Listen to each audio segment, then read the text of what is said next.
Want a synopsis on major upcoming MMORPG releases? You're in the right place.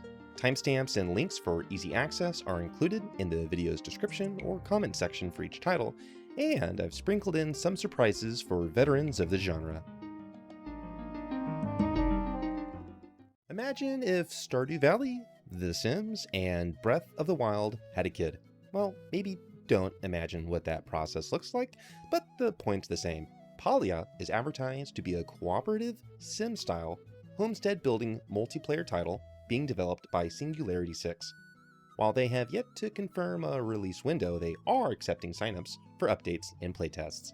Its graphical style looks similar to Fortnite and Dauntless. Its sound design and musical composition is spot on if the trailer is any indication of what we will experience in-game. Moreover, its community-driven yet high fantasy universe should be a fresh breath of air for those who want a calmer and less competitive MMO experience. We currently don't know its expected payment model. But if sim-style MMOs aren't for you, consider following Ashes of Creation, although you probably have heard of it. Currently in Alpha 1 tests, Ashes of Creation, developed by Intrepid Studios, is likely one of the most anticipated upcoming MMORPG releases on our calendars, and for good reason. It's exceptionally ambitious, not only in terms of scope, yet also with respect to its set of features. In reality, an entire video is warranted to cover their wide-ranging plans. Although viewed with some suspicion from MMOers, they have released monthly update videos, continued to expand their team, and allowed coverage from content creators during select tests, which were optimistically experienced. Although it's uncertain when precisely Ashes of Creation will launch, Alpha 1 testers have periodic access to the game's development tests. Hopefully, this MMO will be an example of what a successful kickstarted MMORPG can be. Its payment model will require subscription, yet with no box price, and a cosmetic-only, no-trade cash shop. Perhaps you prefer isometric titles instead of over-the-camera perspectives. Lost Ark may be just for you. Interestingly, drawing on Homeric themes including an Odyssey, bardic song, and liminal heroes in the throes of a mythic struggle, Lost Ark is expected to launch in the West in early 2022 as a free-to-play title published by Amazon Games. While it's been available in Russia or certain Asian countries via VPN for Westerners, it will be easily enjoyed via Steam, where it already has an overwhelmingly positive rating with over 1,000 reviews. It blends aspects of ARPGs with the MMO genre, so expectations should be tempered appropriately.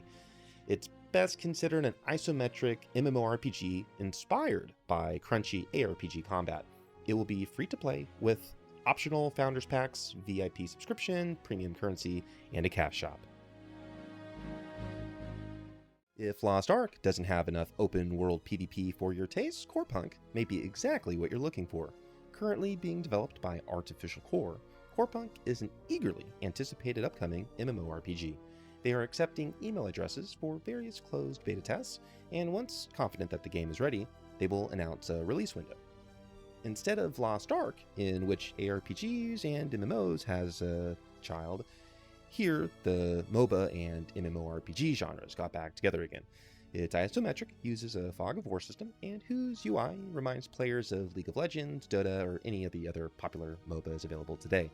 CorePunk is planned to be buy-to-play, with a cosmetic-only cash shop, including battle passes, with no boosters or anything that could numerically impact gameplay.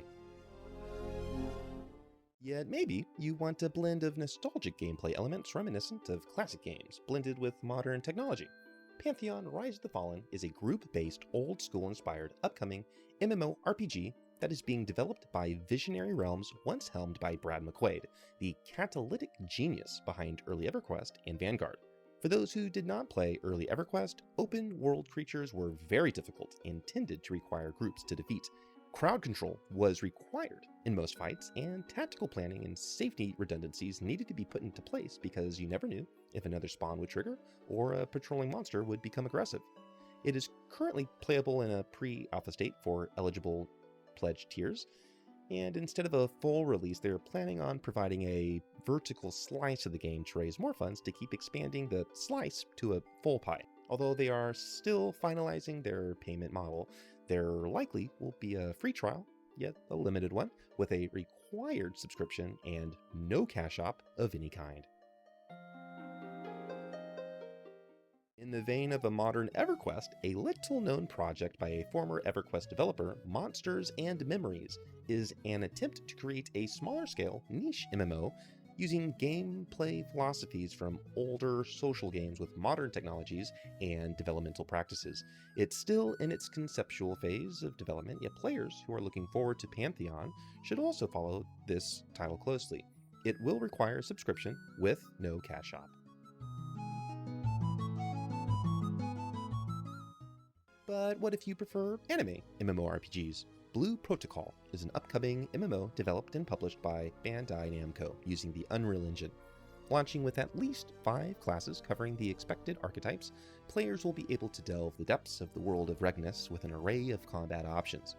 Slated for a Japan-only release in 2021, the development team has shown interest in a global launch, yet must first acquire the proper localization first. While currently in closed beta, several prominent YouTubers have published their reactions to the game, which have been mostly positive, assuming you're keen on an Eastern anime-inspired cooperative PvE MMORPG. It is planned to be free to play with a cash op. Alaloth. While not technically a MMORPG, is an upcoming multiplayer isometric online RPG. While the details about the nature of its multiplayer are still forthcoming, those who have enjoyed Baldur's Gate or Pillars of Eternity will feel right at home. Combat inspired from Dark Souls and a fully realized dark fantasy world written by Chris Avellone, players privy to tactical and meaningful choices that substantially affect gameplay will want to keep their eye on Alaloth. It's expected to be released in 2022 as a buy-to-play title with optional DLC and can be wishlisted on Steam. While also not strictly a MMO, a planned PS4, 5, and PC launch for this upcoming multiplayer online RPG is eagerly anticipated. There are other Granblue games on various platforms already, yet they are not required to have played to enjoy Relink. If you are unfamiliar with the franchise, it's a combination of Final Fantasy, Chrono Trigger, and Monster Hunter if they were thrown into a blender. While you can play alone with AI companions, somewhat similar to Guild Wars 1 or an offline Final Fantasy title, you are also able to enjoy the game with your friends. The combat looks dynamic and tactically demanding. We will hopefully learn more information about its release window in the coming months, and its payment model is expected to be buy-to-play like Granblue Versus with optional DLC. Maybe you only wanted to vicariously enjoy an MMO through video instead of playing one. I've been there too. To satiate your thirst, here is more MMO video content for you to enjoy. Thanks for watching.